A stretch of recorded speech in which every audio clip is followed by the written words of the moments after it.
Hello students, a very warm welcome to each and every one of you on my YouTube channel BDRT Tutorial. Welcome to our new series of CBSE Commerce Students video for class 12th term 1, and there are certain chapters which are going to be the part of this term 1 CBSE examinations. So we are covering it topic by topic, and in addition to that we are covering some important MCQs related to those topics which will help you eventually to understand these concepts a little better. So in this video we'll be covering up the MCQs in relation to our previous video, which was on treatment of goodwill, and in order to understand the adjustments for the treatment of goodwill at the time of admission of the partner, we are going to discuss some of the MCQs along with the working notes. So let us just start the video. Now in the first question we have to calculate the amount of hidden goodwill, and in this question A and B are partners with a capital of rupees 90,000 and 1 lakh respectively, and they decided to admit C into the partnership for 1/4 of the share in the future profits. Now in this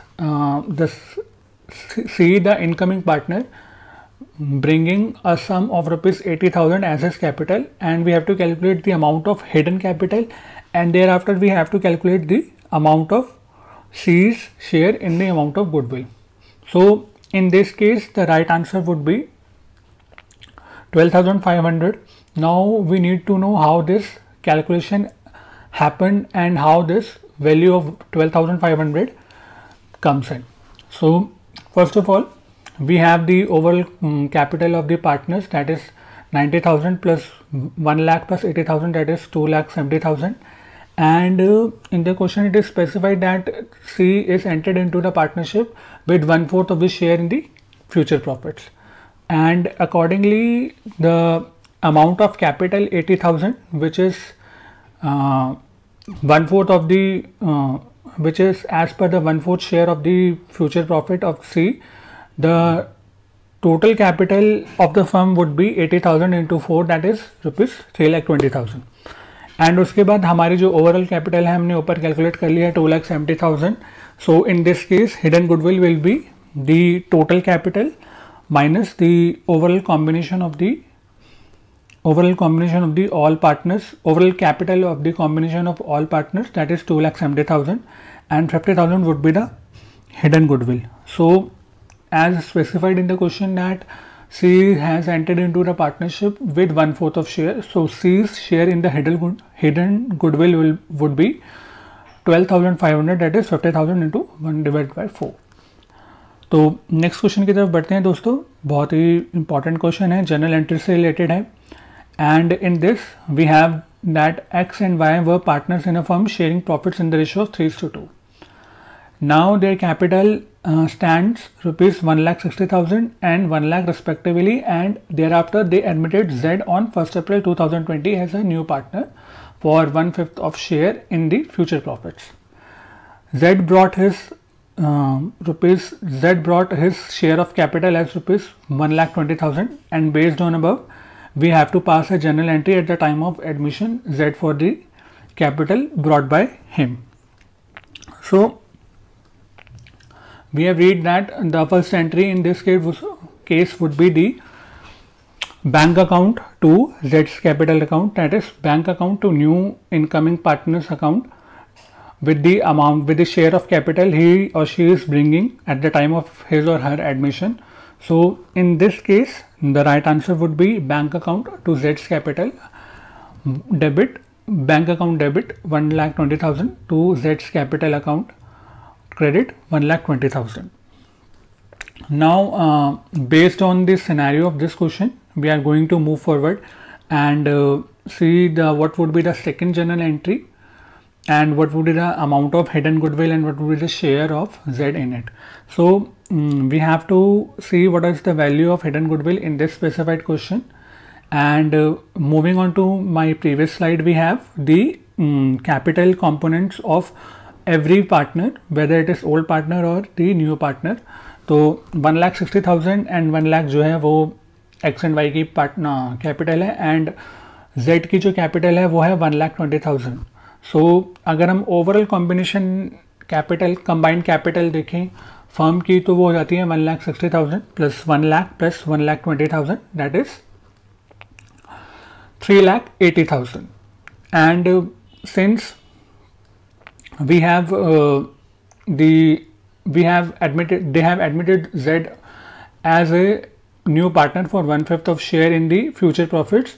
That means the total capital of firm would be 1,20,000 into 5, that is 6 lakh.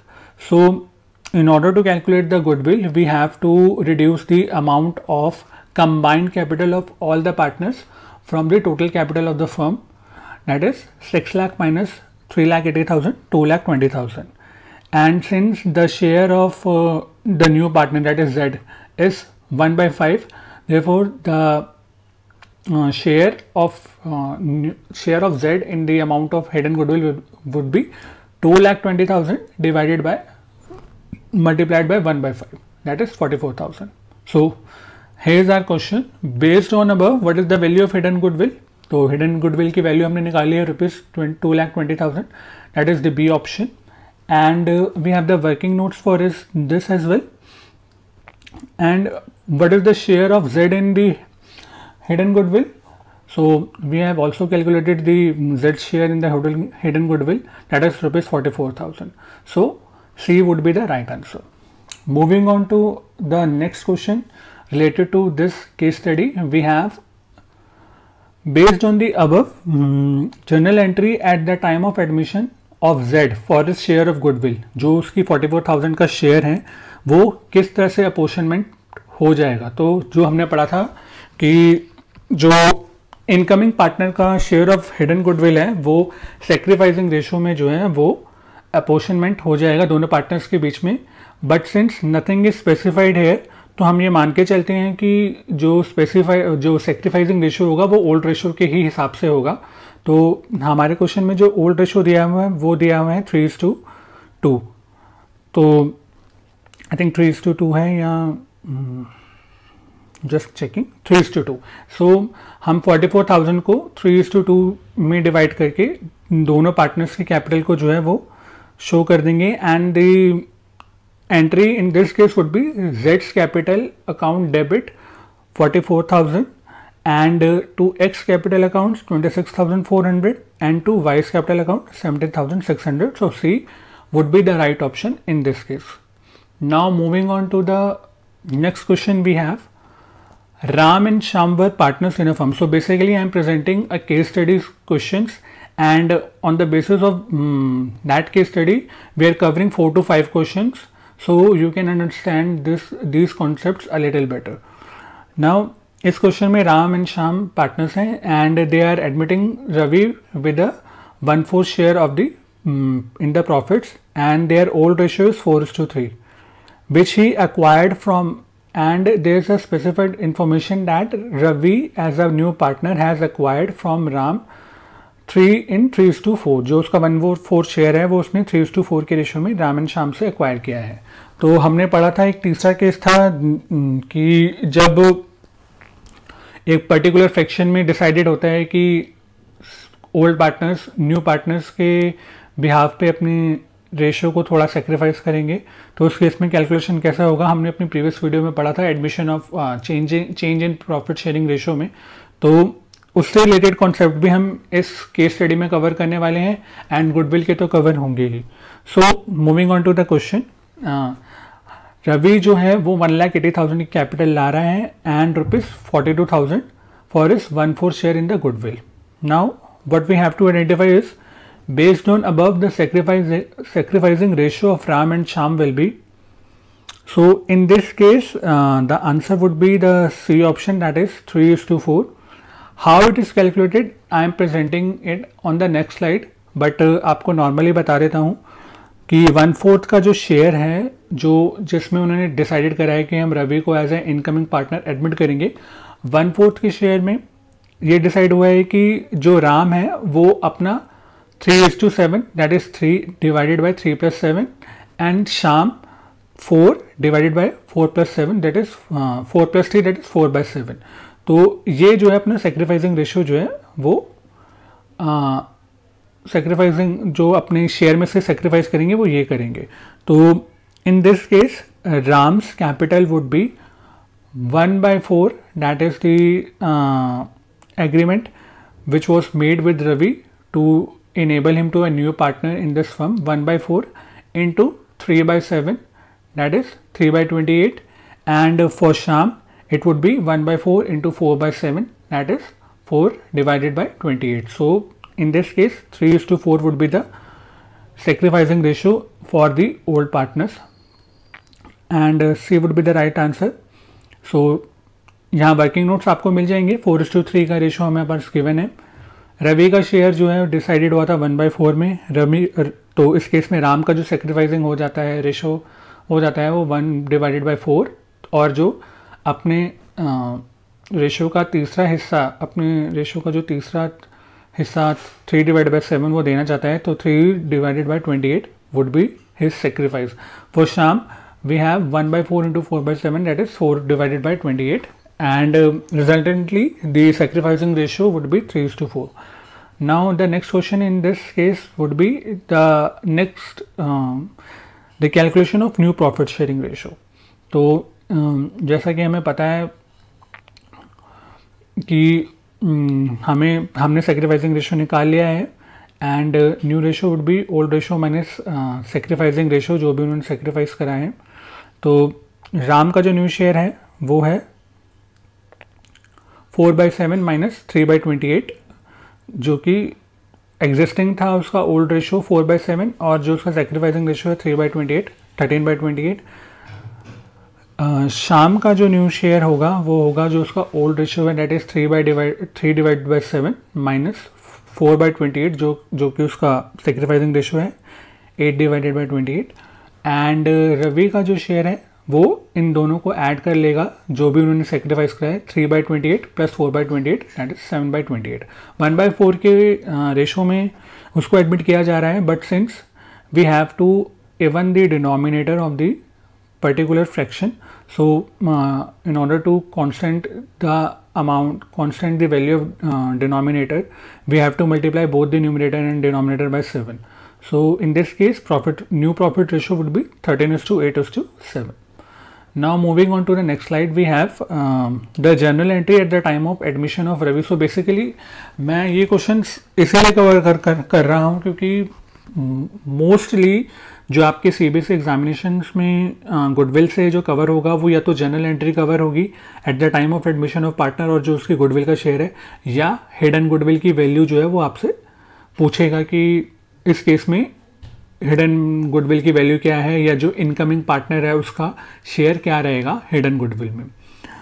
So at the time of admission of Ravi we have to see what would be the journal entry. तो हमने पढ़ा था कि admission के time पे जो भी वो कैपिटल लेकर आ रहा है, कैश अकाउंट या bank account debit, and plus जो गुडविल लेकर आ रहा है उसको भी हम ऐड कर लेंगे कंबाइंड टू जो इनकमिंग पार्टनर की जो कैपिटल है वो क्रेडिट हो जाएगी, एंड जो प्रीमियम ला रहा है गुडविल का उसको भी हम क्रेडिट कर देंगे. So in this case the right answer would be cash account debit 2,22,000, Ravi's capital 1,80,000, and to premium for goodwill 42,000.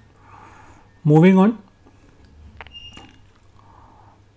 अगर हमें ये देखना है कि जो वो गुडविल लाया है वो ओल्ड पार्टनर्स में जो है वो कैसे डिस्ट्रीब्यूटेड होती है, तो जो हमने पढ़ा था कि सेक्रीफाइसिंग रेशो में ही जो ओल्ड पार्टनर्स हैं उनकी डिस्ट्रीब्यूट होगी goodwill.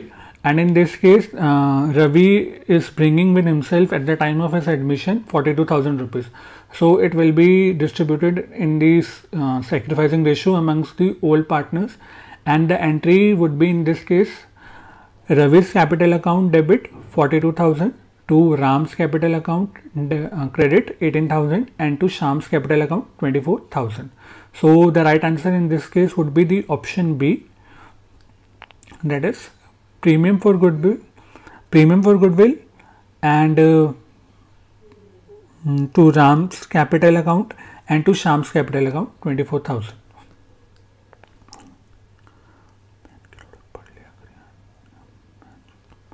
Now we have the new case studies, and on the basis of this case study we are covering 2 to 3 questions or 4 questions. A and S are partners in a firm and they have decided to admit Y as a new partner with 1/5 share in the profits of the firm. Now in this case Y brings rupees 5 lakh as a share of capital and the total value of assets of the firm is rupees 15 lakh, and the outside liabilities in this case is valued at 5 lakh on that date. So हमें सबसे पहले इस question में जो निकालना है value of hidden goodwill निकालना है. तो पहले तो हम देखेंगे कि total capital of the firm कितनी बन रही है. टोटल एसेट्स हमारे पास हैं 15 लाख एंड आउटसाइड लाइबिलिटीज़ हैं 5 लाख. तो जो हमारी टोटल कैपिटल हो जाएगी 15 लाख माइनस 5 लाख 10 लाख प्लस जो वाई अपने साथ लेकर आ रहा है 5 lakh, that is 15 lakh would be the total capital of the firm. अब हम जैसा कि देख रहे हैं कि 1/5 ऑफ द शेयर में जो है वाई को एडमिट करा है. तो जो इस केस में जो आपकी पूरी कैपिटल बन जाती है फर्म की, एलिजिबल कैपिटल बन जाती है, वो बन जाती है 5 lakh into 5 that is 25 lakh. So hidden goodwill in this case would be 25 lakh minus 15 lakh. 15 lakh कैसे आया दोबारा से बता देता हूँ. वैल्यू ऑफ टोटल एसेट्स हमें दी हुई है 15 लाख, आउटसाइड लाइबिलिटीज हमारे पास है तो हमारी जो कैपिटल है वो निकल गई है, प्लस एडिशनल कैपिटल जो है वो भाई अपने साथ लेके आए हैं eight the time of his admission. तो 10 लाख प्लस 5 लाख 15 लाख एंड 25 लाख जो हमारा 1/5 ऑफ शेयर लाया है वाई, अगर वो 5 लाख है तो पूरा जो शेयर हो जाएगा 5 lakh into 5 that is 25 lakh हो जाएगा. तो 10 lakh would be the amount of hidden capital in this case. So B would be the right answer.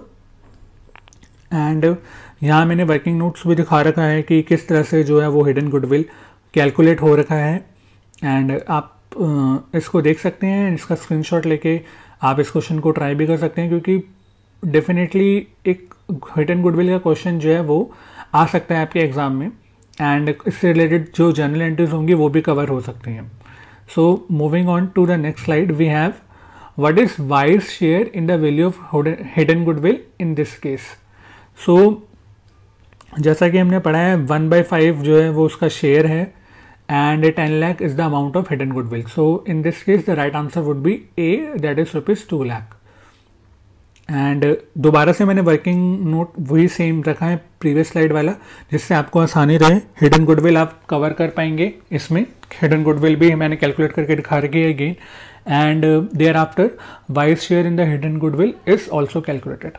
So moving on to our next question based on this case study, we have journal entry passed for the wise share goodwill in this case will be. तो 2 लाख का जो amount है generally goodwill के cases में sacrificing ratio में जो है वो डिस्ट्रीब्यूट हो जाता है. अब यहाँ ऐसा कुछ स्पेसिफाई नहीं है. अगर मैं अपने क्वेश्चन में जाऊँ प्रीवियसली तो यहाँ कुछ ऐसा स्पेसिफाई नहीं है कि जो ओल्ड पार्टनर्स हैं वो किस रेशो में जो है अपने प्रॉफिट्स को जो है वो एग्जिस्टिंग पहले इनिशियली जो है वो शेयर कर रहे थे. तो in case there is nothing specified in the partnership act या पार्टनरशिप डीड, जो कि हमने पढ़े थे 5 क्लॉसेस पढ़े थे पार्टनरशिप डीड में, कि various provisions related to partners accounts if nothing is specified कि इंटरेस्ट ऑन लोन क्या होगा, सैलरी का क्या होगा एंड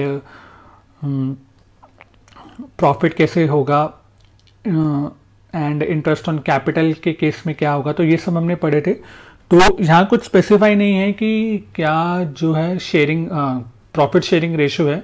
तो वी आर एज्यूमिंग कि ये 1:1 that is equal sharing ratio है दोनों पार्टनर्स के बीच में एग्जिस्टिंग ही. तो सेक्रीफाइसिंग रेशो भी ओल्ड प्रॉफिट शेयरिंग रेशो को मान लिया जाता है जब कुछ स्पेसिफाई नहीं होता है, एंड कुछ स्पेसिफाई नहीं कर रखा है कि ओल्ड प्रॉफिट शेयरिंग रेशो क्या है. तो हम ये मान लेते हैं कि इक्वली जो है वो प्रॉफिट एंड लॉस जो है वो शेयर हो रहे थे दोनों पार्टनर्स के बीच में. तो in this case the journal entry would be the C option, that is Ravi's capital account to Ram's capital account to Shyam's capital account. That is जो 2 लाख का अमाउंट था रवि कैपिटल रवि का शेयर गुडविल का, वो debit, and to Ram's capital and to Shyam's capital में वो equally जो है वो डिस्ट्रीब्यूटेड हो जाएगा। सो मेरी इस वीडियो में इतना ही है फ्रेंड्स, क्योंकि जो बेसिकली क्वेश्चंस कवर होने वाले हैं गुडविल से रिलेटेड वो यही कवर होंगे कि जर्नल एंट्री क्या होनी है इस टाइम पे और इस टाइम पे, एंड हिडन वैल्यू का शेयर क्या है इनकमिंग पार्टनर का, या हिडन वैल्यू ऑफ गुडविल कैसे निकाली गई है। तो इस वीडियो को आप ज़्यादा से ज़्यादा शेयर करें उन सभी स्टूडेंट्स के साथ जो अभी 12th के एग्ज़ाम्स के लिए अपेयर होने वाले हैं। एंड मैंने एक प्लेलिस्ट बना रखी है अपनी CBSE क्लास 12th टर्म 1 के नाम से। उस प्लेलिस्ट पे जाके आप मेरी तमाम वीडियोस देख सकते हैं उन टॉपिक्स पे जो कि इस बार आने वाले हैं टर्म 1 में। मैं क्या कर रहा हूँ, साथ साथ में कॉन्सेप्ट्स पे एक वीडियो बना रहा हूँ, प्लस उससे रिलेटेड जो MCQs कवर हो सकते हैं उस पर भी एक वीडियो बनाते जा रहा हूँ। तो इससे क्या होगा कि आपके जो कॉन्सेप्ट्स हैं वो और अच्छे से क्लियर हो पाएंगे। बट इसके बावजूद अगर आपकी कोई क्वेरीज हैं, कोई डाउट्स हैं, तो आप इस वीडियो के कमेंट बॉक्स में या किसी भी वीडियो के प्लेलिस्ट में जो भी वीडियोस हैं, या जो मैं अपनी डिस्क्रिप्शन बॉक्स में लिंक मेंशन करने वाला हूँ हर वीडियो का, उस पर जाके आप कमेंट बॉक्स पे अपनी क्वेरीज जो हैं वो मेंशन कर सकते हैं, and I will be happily to answer each and every one of them. So that's it guys, please do share this video as much as possible, and thank you for watching this video. Thank you.